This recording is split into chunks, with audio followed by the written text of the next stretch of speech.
তোমার ছেলে শামীমকে ডাকো। শামীম তো সেই সকালবেলা বাইরে গেছে। শোনো সদর ভাই, হয় তোমার ছেলের বিদেশ পাঠাও, না হয় বিয়ে দাও। তোমার ছেলের জন্য প্রতিদিন আমার বউর সাথে ঝামেলা বাঁধে। বুঝলাম না, তোমার ঝামেলা বাদে তোমার বউর সাথে, এর সাথে শামীমের কি সম্পর্ক? আর তোমার বউ তো শামীমের সম্পর্কে চাষি হয়। বুঝার মতো কথা বলবা না। তোমার ছেলে প্রতিদিন আমার বর বিরক্ত করে। মাস্টার কি সব জানিয়ে ফেললো নাকি? সদর ভাই, তুই ভালো করেই জানো এই গ্রামে আমার একটা আলাদা সম্মান আছে। এখনো সময় আছে, তোমার ছেলেকে সামলাও, তা না হলে কিন্তু এর ফল ভালো হবে না। লতিফ মাস্টার নিরুপায় হয়ে বাসা থেকে বেরিয়ে যায়। কি রে, ওই লতিফ মাস্টার কি বলে গেল? এখন তো দেখি তোর জ্বালায় আমার বিষ খাওয়া ছাড়া উপায় নেই। আব্বা, আমি তো তোমার কইছি। কি বলেছিস?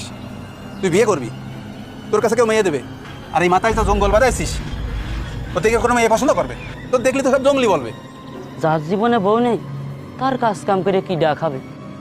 দিন দিন একটা অমানুষ হচ্ছে। এই যে শালা পাইছি, ঢক করে একটা মাইক দিয়ে দেবো আজকে। আরে সদর ভাই, গ্রামে সব কি শুনতেছি? কি শুনতেছো? ওই যে লতিফ মাস্টারের বউর সাথে তোমার ছেলের ইটিস পিটিস, শুনলাম নাকি হিসেব নিকেশের কি চলছে।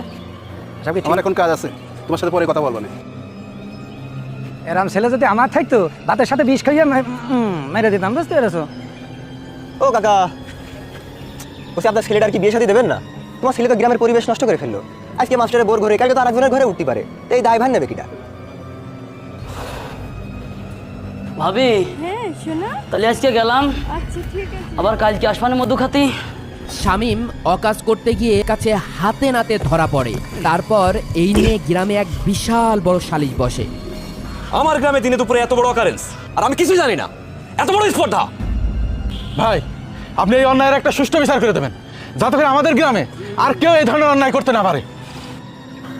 ওই দেখো, জমিদার আসছে, এদিকে উনার ছেলে অকাম করে বসে রয়েছে, আর উনি এখন আসছে। ওই লতিফির বাপদাদারা আমার বাপদাদা জমিতে কামলা খেটে দুটো ভাত জুটাইছে, আর তোর জন্য আমার এত বড় কথা শুনতে হচ্ছে। সদর ভাই, দোষ কিন্তু আপনারও আছে। হুজুর, আপনি একটা কথা বললেন। কেন, ভুলও তো কিছু বলিনি, ওর বয়স তো কম হলো না। আপনার উচিত ছিল ওর একটা বিয়ের ব্যবস্থা করা। ওর যদি সঠিক সময় বিয়ে দিতেন, তাহলে এতদিন দুইটা বাচ্চার বাবা হয়ে যেত। ওর যে বিয়ে দেবো, ও বিয়ে করে বোর খাওয়াবে কি? কোনো কাজ কাম তো করে না, সারা দিন টই টই করে ঘুরে বেড়ায়।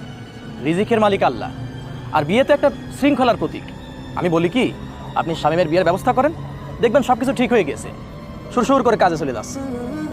আর শামীম শোনো, আল্লাহ তাআলা বলেছেন লা তাকরাবু জিনা, তোমরা জেনার ধারে কাছেও যেও না। নিশ্চয়ই জেনা একটি অশ্লীল কাজ। আর আপনারাও শোনেন, এই জেনা, এই ব্যভিচারের কারণে আমাদের সমাজে অনেক পরিবারের ভাঙন সৃষ্টি হচ্ছে, আর এই জেনার কারণেই অনেক মহামারী সৃষ্টি হয়। আর এমন এমন